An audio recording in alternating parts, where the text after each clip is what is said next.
እሷማ እጅ እግሯ ተሳስሮ ቤት ውስጥ ውላለች። ካልጋ አትነሳም። ማመን ያቃተኝ አብራት ሰራ በነበረች አጋታ በተባለች ሴት ነው እድሏ የተወሰደው። ሊያው ነው በጣም የቅርብ ሰዎቿ ቤተሰብ እየላከባት እያደሰ በሚልክባት መንፈስ ወይም መተት ማለት ነው ከኢነርጂ ቫምፓይሪዝም ይላቀቁ። አለበለዚያ ከባድ ነው። ሰዎች ኖሮ ትርጉም ያጣል። እጄን ሰጥቻለሁ ብሎ እንዲቀበል አምኖ ማለት ነው ጊቭ አፕ እንዲያደርግ ማለት ነው። ሌላ ምን ማለት አይደለም። ኢነርጂ ቫምፓይሪዝም ይሄ ነው። ኢነርጂያችሁ ይመጠጣል፣ ችሎታችሁ ይመጠጣል፣ ክህሎታችሁ ይወሰዳል። አባቶች ይጣራሉ፣ ነጠላ ጋርደን ነው የምንቀድሰው ይላሉ። እናም እኛ በሞቀ ቤት ውስጥ እየኖርን ለአጋስተ ሥላሴ እንዴት መሆን አቃተን ብለን ጥሪ ካስተላለፍንበት ዕለት ጀምሮ መቀነታችሁን ፈታችሁ፣ ከቤተሰቦቻችሁ በጀት ቀንሳችሁ፣ ወዳጅ ዘመዶቻችሁን አስቸግራችሁ እነሆ ባላችሁን ገንዘብ ለ2 ሰዓታት ያህል በእግር እየተመላለስን ሲሚንቶ፣ ብረት፣ አሸዋና ድንጋይ እያመላለስን በእናንተ ድጋፍ የጀመርነው የሥላሴዎች ቤት እዚህ ደርሷል። ለቀድሞ በሥላሴዎች ስም እያመሰገንን ለቀጣዩም እስክንፈጽመው ድረስ እንዳትተውን እየተማጸንን እንደጀመርነው በጋራ እንድንጨርሰው አደራ እንላለን። አሁንም ድጋፋችሁ አይለየን። በሊቦ ከምከም ወረዳ የመስኪየ ሥላሴ ቤተ ክርስቲያን አሰሪ ኮሚቴ።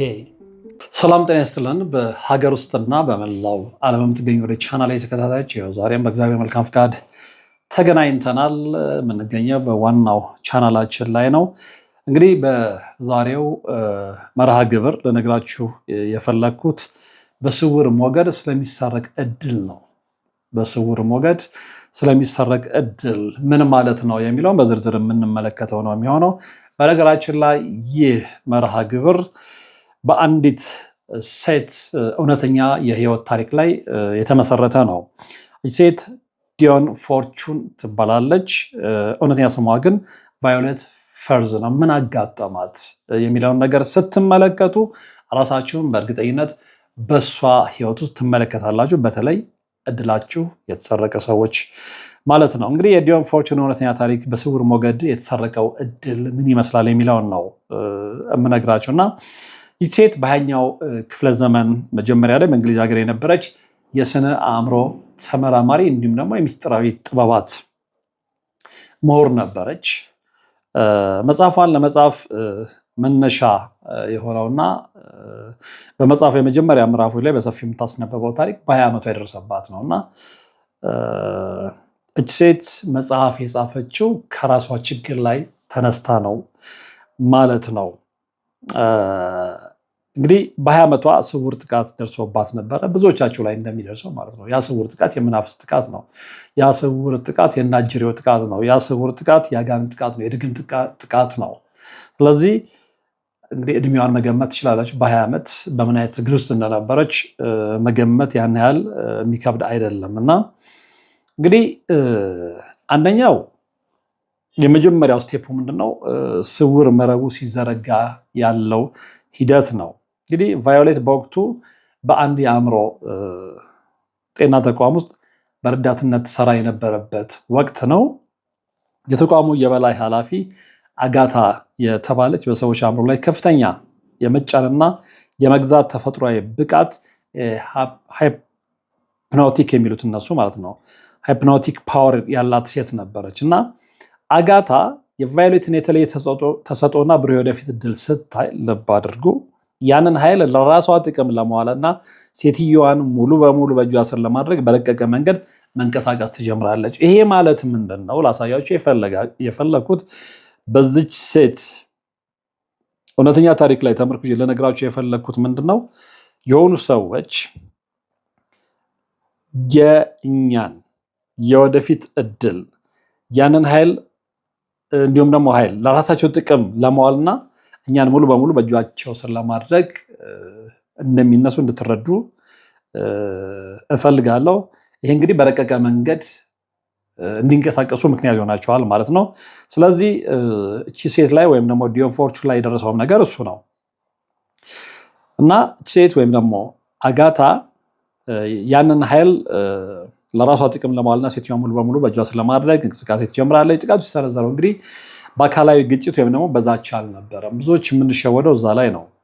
አንድ ሰው የእኛን እድል ማዞር ሲፈልግ፣ የእኛን እድል መውሰድ ሲፈልግ ጥቃቱን የሚሰነዝረው በአካላዊ ግጭት አይደለም። ፊት ለፊት በሚታይ ግጭት አይደለም፣ በዛቻም አይደለም። ይልቁንም በየቀኑ በሚደረጉ ትናንሽ የአእምሮ ማሳመኛዎች፣ ይሄ ሰብሊሚናል ሰጀሽንስ የምንለው ነው እንደ ነጮቹ አጠራር እና በስውር በሚለቀቁ አሉታዊ የሀሳብ ሞገዶች ነው። በስውር በሚለቀቁ መናፍስታዊ መተት ድግምት የምንለው ማለት ነው። እና እንደዛ ነው የሆነባት ሴት ላይ ማለት ነው። እና ከዛ ምንድን የሆነው የእድልና የኃይል ስርቆት ሂደቱ ነው የቀጠለው። ይሄ ማለት ምንድነው እንግዲህ ቫዮሌት ባለታሪካችን ወደ ቢሮዋ በተጠራች ቁጥር አጋታ አይኖቿን በትኩረት በመትከል እና የተለየ የአነጋገር ስልት በመጠቀም የቫዮሌትን በራስ የመተማመን ስሜት በስልት ትበላው ነበረ። እና አሁን ለብዙዎች ሊያደናግር ይችላል። እንደዚህ የሚያደርጉ ሰዎች አሉ፣ በረቀቀ መንገድ ማለት ነው። አጋንንታዊ ስራ ስለሆነ ማለት ነው።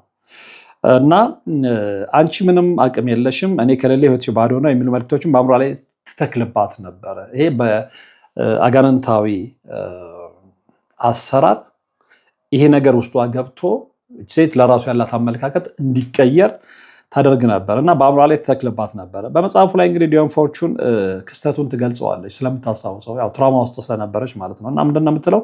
ያለምንም አካላዊ ህመም፣ ልብ አድርጋችሁ ስሙ፣ ብዙዎቻችሁ ላይ ይሄ ነገር ሀብትን ስለሚያደርግ ነው ስለሚከሰት ነው። ያለምንም አካላዊ ህመም ወደ ቢሮዋ በገባሁ ቁጥር ሙሉ ጉልበቴና የውስጥ ብርሃኔ አውራ የሚሉት ማለት ነው ተመቶ እንደሚወጣ ይሰማኝ ነበር። ብዙዎቻችሁ በአጋንንታዊ አሰራር መንፈስ ሲላክባችሁ፣ ድግምት ሲላክባችሁ የሚሰማችሁ ስሜት ይሄ ነው። ምንድነው? ጉልበታችሁና የውስጥ ብርሃናችሁ ተመቶ እንደሚወጣ ይሰማችኋል። ጉልበት አልባ ትሆናላችሁ፣ አቅም ያንሳችኋል፣ ባዶነት ይሰማችኋል። እና ይሄ ነው በእሷም ላይ ሲሆን የነበረውና ልክ በውስጤ ያለው እውነተኛ ማንነቴና የህይወት ዕድሌ ተሰርቆ ወደ እርሷ እየፈሰሰ እኔ ደግሞ ወደ በረሃነት እየተቀየርኩ እንደሆነ በግልጽ ይታወቅ ነበር ያለችው። ይሄ ቃል በቃል ተናግረዋለች። እውነተኛ ማንነቴና የህይወት ዕድሌ የተሰርቆ፣ የህይወት ዕድላችሁ ነው የብዙዎቻችሁ የተሰረቀ ያለው። አንዳንዶቻችሁ ገብቷቸዋል፣ አንዳንዶቻችሁ አልገባቸውም። እየተሰረቀ እንኳን አልገባቸውም። ስንፍና ይመስላችኋል፣ የጉልበት መዛል ይመስላችኋል። አይደለም። እንደዚህ አይነት ሰዎች አሉ፣ ክፉ ሰዎች አሉ፣ ከአጋንንት ጋር ተባብረው የእናንተን ኃይል የሚመጡ፣ የእናንተን ዕድል የሚያዞሩ፣ የእናንተን ዕድል የሚወስዱ ማለት ነው። እና ይሄ እውነት ነው በዲዮን ፎርቹን ላይ የተከሰተው ማለት ነው። እና እሷ እንደውም ይሄ ነገር በደንብ ከተገነዘበች በኋላ ያንን ነገር በደንብ አጠናክራ ወደ መጽሐፍትነት ቀይረዋለች፣ ብዙዎች እንዲማሩ ማለት ነው። በነገራችን ላይ ከዛ በኋላ ብዙ መጽሐፎችን ጽፋለች። እንግዲህ በጥቂት ወራት ውስጥ ይህች ብሩህና ተስፋ የተጣለባት ወጣት ሙሉ በሙሉ ተስፋ የቆረጠች፣ የአልጋ ቁራኛ የሆነችና የአእምሯ የመወሰን ብቃት ዊል ፓወር የተሰበረ አካል ሆና ነው ያረፈችው። ይሄ ብዙዎቻችሁ ላይ የሚሆን ነው። ምክንያቱም በተስ ሲላክባችሁ፣ እድላችሁ ሲወሰድ፣ ክፉ መናፍስት ሲላኩባችሁ፣ የፈለገ ብሩህ ተስፋ የተጣለባችሁ ወጣቶች ብትሆኑ፣ ታታሪዎች ብትሆኑ፣ ጎበዞች ብትሆኑ፣ መልከቀናዎች ብትሆኑ፣ ማንም የመሰከረላችሁ ብትሆኑ ተስፋ ትቆርጣላችሁ፣ የአልጋ ቁራኛ ትሆናላችሁ። የአእምሯችሁ የመወሰን ብቃት የሰበረ አካል ሆናችሁ ነው የምታርፉት፣ ልክ እንደሷ ማለት ነው። እና በነገራችን ላይ ይሄንን እውነት ስመለከት ምንድነው ትዝ ያለኝ፣ አንዲት የፕሮግራሜ ተከታታይ ኦልሞስት ከብዙ ወራት በፊት አግኝቻት ነበረ በአካል። አክቹዋሊ እሷ የፈለገችኝ እህቷ ችግር ላይ ስለነበረች በባህር ማዶ የምትኖር እህቷ ስለ እሷ ልታማክረኝ ነበረ። በኋላ ግን ያው ኤኒዌይ ተቀራረብን። የውጭ ያለችውን እህቷን ማገኘዋት። በኋላ ግን ለመጀመሪያ ጊዜ እዚሁ እኔ ያለሁበት አካባቢ ያገኘችኝን ልጅ እህት ከአሜሪካ መታ ሳናግራት፣ እህትሽ እንዴት ሆነች? መጀመሪያ አግኝታ ከአንቺ ጋር ያስተዋወቀችኝ፣ ከአንቺ ጋር ያገናኘችኝ ብዬ ጠይቂያት ነበረ። እሷማ እጅ እግሯ ተሳስሮ ቤት ውስጥ ውላለች፣ ካልጋ አትነሳም። ማመን ያቃተኝ። ምክንያቱም ያችን ልጅ ለመጀመሪያ ጊዜ ሳገኛት በጣም መልከ መልካም፣ በጣም ውብ፣ በጣም ወጣት፣ በጣም ዘናጭ፣ የራሷ ሬስቶራንት የነበራት፣ በጣም ዘናጭ መኪና ያለ፣ በጣም ጥሩ ህይወት የምትኖረው የትኛውም ወጣት ሴት እንደሷ መሆን የምትመኛት አይነት ልጅ ነበረች። መልከ መልካም፣ ባለሀብት፣ ባለ ካምፓኒ፣ ባለ ሬስቶራንት፣ እንደዛ አይነት ሰው ማለት ነው። አሁን ግን እግሯ መራመድ አቅቶት ሽባ ሆና ሰውነቷ ጨምሮ ካልጋማ ትነሳለች። አስባችሁታል? ይሄ ሁሉ የሆነው ግን ሌላ ምንም አይደለም። ወይ አደጋ ደርሶባት ወይ መኪና አደጋ ምናምን አይደለም። በአጋንንት ስራ በመንፈስ ሊያው ነው። በጣም የቅርብ ሰዎች ቤተሰብ እየላከባት እያደሰ በሚልክባት መንፈስ ወይም መተት ማለት ነው። እና ይህንን እውነት ነው እንግዲህ ዲዮን ፎርቹን እያብራራችልን ያለው ማለት ነው። እና እንግዲህ ይህ ክላሲክ የሆነ የኤነርጂ ቫምፓይሪዝም የሰውነትና የድልን ኃይል የመምጣት ሴራ ማሳያ ነበር ነው የምትለው እሷ። እንደውም እሷ ኤነርጂ ቫምፓይሪዝም ነው የምትለው። ኤነርጂያችንን መጦ የሚወስድ የመስራት ፍላጎታችንን፣ የመስራት ጉጉታችንን፣ የመንቀሳቀስ ኤነርጂያችንን የሚመጥ ማለት ነው በክፉ ያጋንንት ሴራ እና ኤነርጂ ቫምፓይሪዝም ነው እሷ የምትለው። ሌላው ምንድነው? ሚስጥሩን መገንዘብና እድልን ማስመለስ። እንግዲህ መጀመሪያ ሚስጥሩን እንገነዘበዋለን ወይ? እስካሁን አይተነዋል። አጠገባችን ክፉ ሰዎች አሉ፣ አጋንንታዊ መንፈስ የሚልኩብን አሉ፣ ኃይላችንን የሚመጡ አሉ፣ እድላችንን የሚመጡ አሉ፣ እድላችንን የሚያዞሩ አሉ፣ የኛን የተሰጠን የተፈጥሮ እድል ወስደው ወደ ራሳቸው የሚያዞሩ አሉ። ተመልክተናል። በፎርቹን ዲዮን መጽሐፍ ውስጥም ይሄ ነገር በደንብ በዝርዝር የተቀመጠ ነው።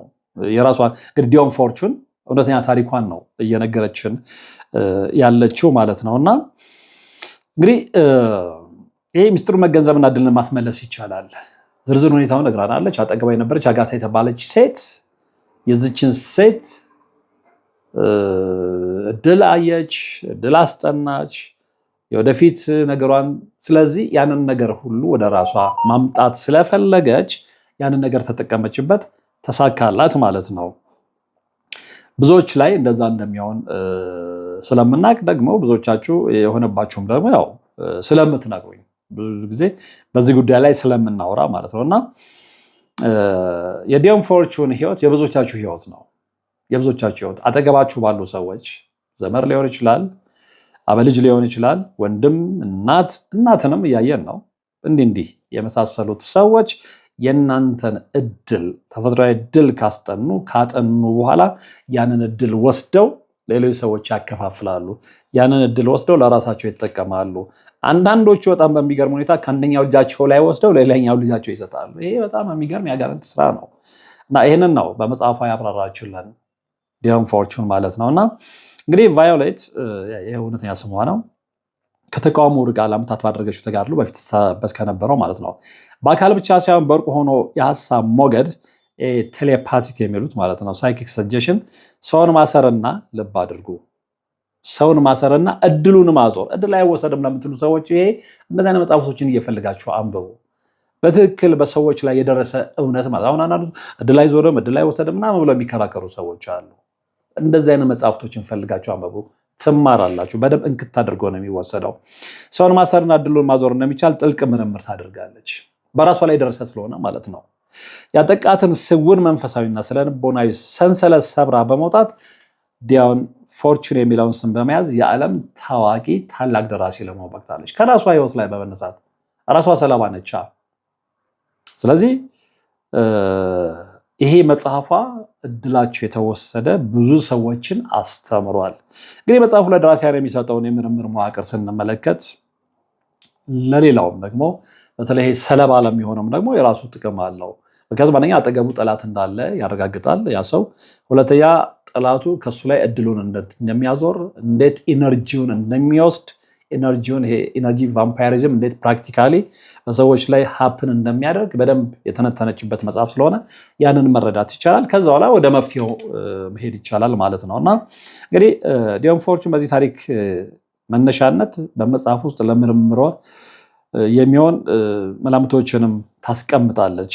አንደኛው የሀሳብ ቅርጾችን ነው። እንግዲህ አንድ ሰው በሌላው ሰው ላይ ያለው ከፍተኛ ምቀኝነት ልብ አድርጎ ብዙ ጊዜ ስንነጋገር ምንድን ነው ያለው መተትና ድግምት መነሻው ምቀኝነትና ጥላቻ ነው ብለናል። እና አንድ ሰው በእናንተ ላይ ምቀኝነት ሲያድርበት ወደ ጥላቻ ይሸጋግራል። ከዛ ላይ ደግሞ የእናንተ የሆነ ነገር ወስዶ እሱ መክበር ሲፈልግ ያንን ነገር በእናንተ ላይ በአጋንንት ተባባሪነት ይልካል ማለት ነው። እና አንድ ሰው በሌላው ሰው ላይ ያለው ከፍተኛ ምቀኝነት፣ ጥላቻ ወይም ደግሞ የመግዛት ፍላጎት በአየር ላይ የሚንቀሳቀስና የተጠቂውን ሰው ኮከብ ወይም ደግሞ የህይወት ከባቢ አውራ የምንለው ማለት ነው ሰብሮ በመግባት እድሉን የሚዘጋ ተጨባጭ መንፈሳዊ ኃይል ይፈጥራል። ይህ አጋንንታዊ ስራ ነው። አጋንንታዊ ስራ መተት መላክ ማለት ነውና ሌላው ምንድነው የመርገምና የጥንቆላ ስነ ልቦናዊ ተጽዕኖ ነው እና በጥንታዊ እንግዲህ አምልኮችና መተት ውስጥ የሚደረጉ ድርጊቶች የሰውን አእምሮ የማስፈራራትና እጄን ሰጥቻለሁ ብሎ እንዲቀበል አምኖ ማለት ነው ጊቭ አፕ እንዲያደርግ ማለት ነው የማድረግ ከፍተኛ ስነ ልቦና ስልት እንዳላቸው ከራሷ ህይወት በመነሳት ተንትና አስቀምጣለች። ይሄንን ልብ ልንል ይገባል። ሌላው ምንድነው እግረ መንገድ ጥሩነቱ የመከላከያ ስልቱንም ተናግራለች። ይሄ ዘ ዲፌንስ የምንለውና እንግዲህ የተወሰነውን በዚህ መሰረት ማለት ነው የተወሰደውን እድልና የተሰበረውን ማንነት ለመመለስ አካላዊ መሳሪያ ሳይሆን ልብ ብላችሁ ሰው አሁን ብዙ ሰዎች እድል እንዴት ላስመልስ ምናምን ደጋግማችሁ ታነሳላችሁ እና ዳውን ፎርቹን የምትለን ምንድነው ከራሷ የህይወት ተሞክሮ ላይ በመነሳት የተወሰደብንን እድል ማስመለስ እንችላለን፣ የተሰበረውን ማንነት ለመመለስ እንችላለን።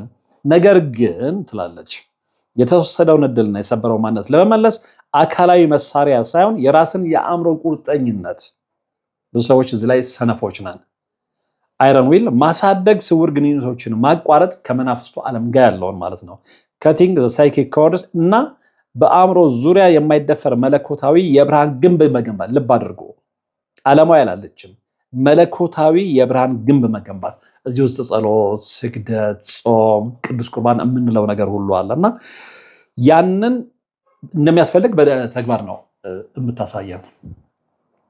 ስለዚህ ይህንን ለማድረግ ምን ያህሎቻችን ቁርጠኞች ነን? እዚህ ላይ ቃል በቃል እሷ አስመራበታለች። የአእምሮ ቁርጠኝነት ነው የምትለው። የአእምሮ ቁርጠኝነት ካለ ለጸሎት እንነሳለን። የአእምሮ ቁርጠኝነት ካለ ለስግደት እንነሳለን። የአእምሮ ቁርጠኝነት ካለ ለመንበርከክ እንነሳለን። የአእምሮ ቁርጠኝነት ካለ ለቅዱስ ቁርባን እንነሳለን። የአእምሮ ቁርጠኝነት ካለ ጠላታችንን አውቀን ለማሸነፍ እንነሳለን። የአእምሮ ቁርጠኝነቱ ከሌለ ግን ይሄ ሁሉ ነገር ባዶ ነው እያለችን ነው ዳውን ፎርቹን ከራሷ ህይወት ላይ በ20 ዓመቷ አጋታ ከምትባል እድል ወሳጅ እድል አዟሪ ሴት እውነት ላይ እሷ ላይ ያደረገችባት እውነት ላይ ተነስታ ነው ይህንን ለሌሎች መማሪያ ይሆን ዘንድ መጽሐፍ ጽፋ ያበረከተችው ማለት ነው።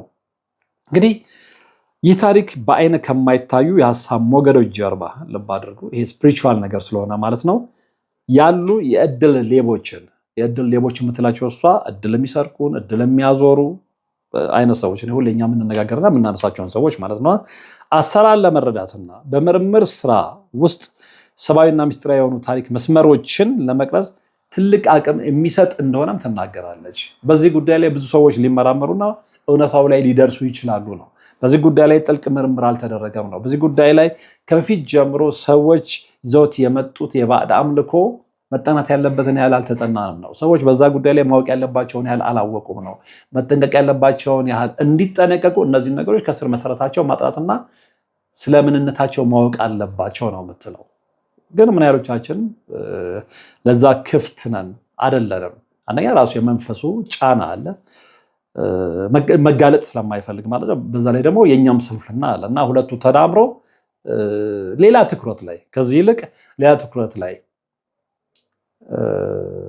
አቅጣጫችንን እንድናደርግ ነው የሚያስገድደን። ምክንያቱም በዚህ ጉዳይ ላይ ጥልቅ አድርገን እውነቱን ካደረስንበትም የአጋንንት ስራ ፈረሰ ማለት ነው። አጋንንት ደግሞ የስራው እንዳይፈርስ አይፈልግም። ሰዎችን ሁልጊዜ ምን ውስጥ መክተት እንደሚፈልግ ያው ታውቁታላችሁ እና ይሄ ግን በትክክል በሰዎች ህይወት ውስጥ አሁን ከመቼውም ጊዜ በላይ እየሆነ ያለ ነገር መሆኑን ነው ዳውን ፎርቹን ወይም ደግሞ ቫዮሌት ፈርዝ የምትነግረን ማለት ነው። ነገር ግን ደስ የሚለው ነገር ምንድነው? የሰው ልጅ ይህንን በደንብ ካወቀ ይህንን በደንብ የሚያውቅ ከሆነ እንዴት መዳን እንዳለበትም ማወቅ ይችላል። ብዙም ከባድ አይደለም ነው። በነገራችን ላይ ከዳውን ፈርዝ ውጪ ማነው ከዳውን ፎርቹን ውጪ ወይ ደግሞ ከቫዮሌት ፈርዝ ውጪ እጅግ በርካታ ሰዎች በዚህ ጉዳይ ላይ በርካታ ጥልቅ ምርምር አድርገዋል።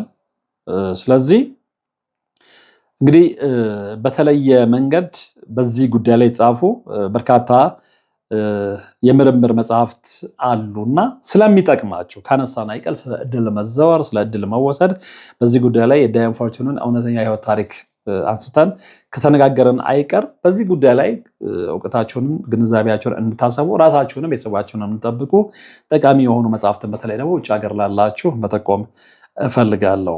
እንግዲህ አንደኛው ዘ ሳክሬድ ማጂክ ኦፍ አብርሃም ሜሊን ዘ ሜጅ የሚል መጽሐፍ ነው። እንግዲህ ይሄ የምርምር ፋይዳው ምንድነው? የመጽሐፍ በ15ኛው ክፍለ ዘመን የተጻፈ እጅግ ጥንታዊና ሚስጥራዊ የእጅ ጽሑፍ ትርጉም ነው። በዚህ ጉዳይ ላይ በደንብ ሰፊ ትንታኔ የሚሰጥ ነው። እንግዲህ በጥንታዊ ዓለም የሰውን ኮከብና እድል ለመቆጣጠር መጥፎ እድልን ወደ በጎ ለመቀየር ወይም ደግሞ ያንን ሰው ስኬት ሙሉ በሙሉ ለማሰር የሚጠቀሙባቸውን ስውር መንፈሳዊ ቀመሮች በጥልቀት ነው የሚያሳየው። ክፉ ሰዎች እንዴት ነው የሰውን እድል የሚወስዱት፣ እንዴት ነው ያንን ቀመር የሚጠቀሙት የሚለው ይሄ ሪቹዋልስ ኤንድ ስኩዌርስ ነው እና በጥልቀት ያሳያል። ለታሪክና ለሚስጥራዊ ድርሰቶች መነሻ መሆንም ይችላል እና በደንብ እዚህ ላይ ጥናት ያደረጉ ሰዎች ሴራው ስለሚገባቸው ሰውን ማንቃት ይችላሉ። ሁለተኛው እንግዲህ ምንድነው? ሳይኪክ ሰልፍ ዲፌንስ ነው። ይሄም የዳያን ፎርቹን መጽሐፍ ነው። አሁን የጠቀስናት በራሷ ላይ የደረሰውን ነገር ወደ መጽሐፍ ቀይራ ያስነበበችን ደራሲ ነች እና ይሄ መጽሐፍ የሷ ነው። እንግዲህ በሚስጥራዊ ሳይንስ ታሪክ ውስጥ ትልቅ ስም ባላት ፎርቹ የጻፈ ክላሲክ የሆነ መጽሐፍ ነው። እንግዲህ መጽሐፉ ያተኮረው ምንድነው? ሰዎች ሳያውቁት ወይም ደግሞ አውቀው በሌሎች ላይ ስለሚሰነዝሩ የስነ ልቦናና የአውራ ኢነርጂ ጥቃት ነው። ይሄ በጣም ጥልቅ የሆነ እይታ የሰፈረበት መጽሐፍ ነው። የሰውን ዕድልና ጉልበት በመቀኝነት በክፉ አይን ወይም ኤቭል አይ እኛ ሀገር ቡዳ አይንን የምንለው ነው ወይም በስውር የሀሳብ ሞገድ ቶት ፎርምስ እንዴት መምጠጥና ማዞር እንደሚቻልና ይህ ክስተት በተጠቂው ሰው አካላዊ ህይወት ላይ የሚያመጣውን መታወክ በስነ ልቦናዊና በመንፈሳዊ ምርምር አስደግፋ የምታስረዳበት ነው። በነገራችን ላይ ከዚህ ጋር የሚያያዝ እኛ ሀገር ውስጥ እንደው ጥናትና ጥልቅ ምርምር አድርጎ የተለያዩ ሪፈረንሶችን ዋዊ በማድረግ ጽፏል የምለው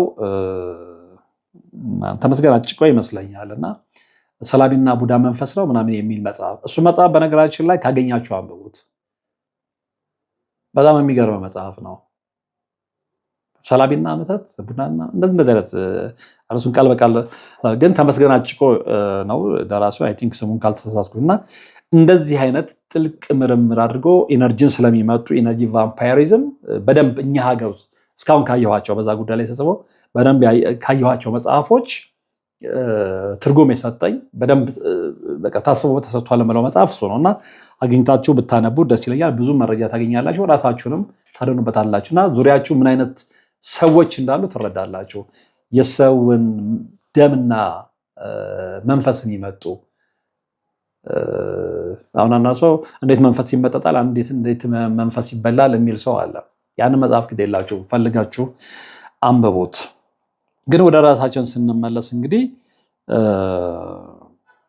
ይሄ መጽሐፍ በስውር የሀሳብ ሞገድ እንዴት መምጠጥና ማዞር እንደሚቻል እና ይህ ክስተት በተጠቂው ሰው አካላዊ ህይወት ላይ የሚያመጣውን መታወቅ በስነ ልቦናዊና መንፈሳዊ ምርምር አስደግፋ ያስረዳችበት ነው። ሌላው ምንድነው እንግዲህ በዴቪድ ዮንጊቾ የተጻፈው ዘ ኮንሰፕት ኦፍ ዴስቲኒ የሚለው ነው።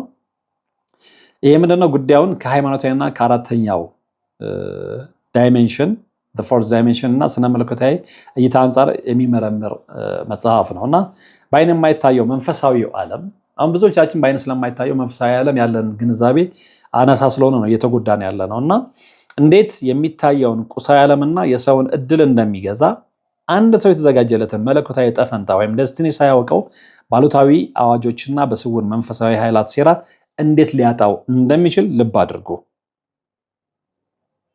በምሳሌዎች ነው የሚያስረዳው። ይሄ በአይን የማይታየው መንፈሳዊው ዓለም እንዴት የሚታየውን ቁሳዊ ዓለም የምንኖርበትን የሰውን እድል እንደሚገዛ እንደሚያዞር አንድ ሰው የተዘጋጀለትን መለኮታዊ ጣፈንታ ከእግዚአብሔር የሰጠው ነው ማለት ነው ሳያውቀው በአሉታዊ አዋጆችና በስውር መንፈሳዊ ኃይላት መተት ድግምት የምንለው ማለት ነው ሴራ እንዴት ሊያጣው እንደሚችል በምሳሌዎች የሚያስረዳ ነው እና ቅድም ብያቸዋለሁ። ብዙዎቻችን በዚህ ጉዳይ ላይ ያለን ግንዛቤና እውቀት አናሳ ስለሆነ ነው የምንጎዳው። ስለ ስውር አሰራር፣ ስለ መናፍስት አሰራር ምንም አናውቅም ብዙዎቻችን ምንም። እንደውም አሁን ለመምህራኖቻችን ከቅርብ ጊዜ ወዲህ በነ መምህር ተስፋ ያበራ፣ በነ መልአከ መንክራ ግርማ ወንድሙ፣ በነ ቀሲስ ሄኖክ ወልደ ማርያም፣ በነ ቀሲስ ሄኖክ ተፈራ፣ በሌሎች በነ ቆሞስ አባ ሳሙኤል አማካይነት ጭላንጭል የሆነ መረጃና እውቀትን እያገኘን ነው እንጂ በዚህ ጉዳይ ላይ መመራመር የፈለገ በዚህ ጉዳይ ላይ መስራት የፈለገ በርካታ የውጭ ሀገር መጽሐፍቶች በደንብ አሉለት። እዛ ላይ ሞር ሪሰርች ብናደርግ የተሻለ ግንዛቤ ይኖረናል። ሌሎችንም እናደንበታለን። ሌላው እንግዲህ ዴሞኒክ ፋይልስ ስተዲ ኦፍ ዴስቲኒ ኤንድ ኤቪል የሚለው ነው። ይህ መጽሐፍ እንግዲህ ጉዳዩን ከባህል ጥናት እና ከፎክሎርን አንጻር ሳይንሳዊ በሆነ መንገድ የሚመረመር ነው። ሞሬኛ ስፒሪቹዋል ስለሆነ ትኩረታችን እዛ ላይ ብዙም ትኩረት ማድረግ አልፈልግም። የምትፈልጉ ሰዎች ግን ያንንም ማንበብ ትችላላችሁ። እና እንደዚህ አይነት መጽሐፎች አሉ። በነገራችን ላይ በጣም የሚጠቅሙ መጽሐፎች የስውር መናፍስትን አሰራር በደንብ የሚያሳዩ እኛ እዛ ላይ ገና አልታደልንም እንዳልኳችሁ ማለት እና በተለይ ወጣቶች በዚህ ጉዳይ ላይ በደንብ ምርምራቸውን አካሂደው አንብበው እንደሌሎቹ ተመራማሪዎች ለሀገራችን ሰዎች አስተዋጽኦ ማበርከት እንደሚችሉ ይታየኛል። ግን መጀመሪያ ነፃ ፍቃድ ያስፈልጋል። ለዛ ነገር ኢንተረስት ሊኖረን ያስፈልጋል። ምክንያቱም በእርግጠኝነት ከዓለማዊ ነገር ይልቅ በዚህ ጉዳይ ላይ ብንሄድ ብዙ ሰዎችን እናተርፋለን። እግዚአብሔር የሚወደው ስራ ነው እና ለጊዜው ግን አሁን የጠቆምኳችሁ መጽሐፍቶች ብታነቡና ከህይወታችሁ ጋር እያሰናሰላችሁ ብታዩ ብዙ ትጠቀሙበታላችሁ ብዬ አምናለሁ። ለማጠቃለያ ግን አንደኛ እድል እንደሚዞር ማወቅ አለባችሁ። በደንብ እድል ይዞራል። ሁለተኛ እድላችንን የሚያዞሩ ሰዎች የቅርብ ሰዎች ናቸው። ለምሳሌ የጠቀስናት ደራሲ የጠቀስናት መጽሐፍ ጸሐፊ አብራ ትሰራ በነበረች አጋታ በተባለች ሴት ነው እድሏ የተወሰደው። ምክንያቱም ያቺ ሴት አየቻት፣ በጣም ብሩህ አእምሮ እንዳላት አወቀች፣ የት እንደምትደርስ አወቀች። ስለዚህ ለምን የእሷን እድል ወስጄ የእሷን ኢነርጂ ወስጄ ያልጠቀምበትም ማለች፣ ያንን አደረገች። ይሄ ነው እየሆነ ያለው ብዙዎቻችሁ ላይ። እድላችሁ ሲወሰድ እኮ ሌላ ምንም አይደለም። እድላችሁ ይዞራል። ያ ሰው የእናንተን እድል የእናንተን ብሩህ ችሎታ ወደ ራሱ ያመጣና ራሱ ይጠቀምበታል። እናንተ ኤነርጂያችሁ ይሄ ኤነርጂ ቫምፓይሪዝም በምንለው መንገድ ኤነርጂያችሁ ይመጠጥና ባዶ ቀፎው ትቀራላችሁ። ከዛ በኋላ በአንተ እድል ሰው ካምብሪጅ እና ኦክስፎርድ ይማራል። በአንቺ እድል የቅርብሽ ሰዎች አንቺ መንቀሳቀስ አይቶች እጅግርሽ ተሳስሮ እሱ 10 እና 15 ካምፓኒዎችን በድልሽ ከፍቶ ይንቀሳቀሳል። ሌላ ምንም ማለት እኮ አይደለም። ኤነርጂ ቫምፓይሪዝም ይሄ ነው። ኤነርጂያችሁ ይመጠጣል፣ ችሎታችሁ ይመጠጣል፣ ክህሎታችሁ ይወሰዳል። በአጠቃላይ የእናንተ መልካም የሆነ እድል መልካም የሆነ ነገር ሁሉ ወደ ሌሎች ትራንስፈር ይደረግና እነሱ ሲጠቀሙበት እናንተ ባዶ እጃችሁን ትቀራላችሁ ማለት ነው። ይሄ በደንብ ሊገባን ይገባል። ልናነብ ይገባል። ልንመራመር ይገባል። ከዛ በኋላ ደግሞ ከመንፈስ ቅዱስ ጋር ከመጽሐፍ ቅዱስ እውነት ጋር እያነጻጸረን ወደ ራሳችን ልናመጣው ይገባል። እንደዛ ካልሆነ ሰዎች አሁን ያለንበት ዓለም በጣም ከባድ ዓለም ነው። የማናውቀው ዓለም ነው። ብዙ ነገሮች በከፊል ብቻ ነው የገቡን። ሊያም ደግሞ ሊገቡን የሚገባውን ያህል ቀርቶ በጣም ኢምንት እውነቶች ናቸው የገቡን።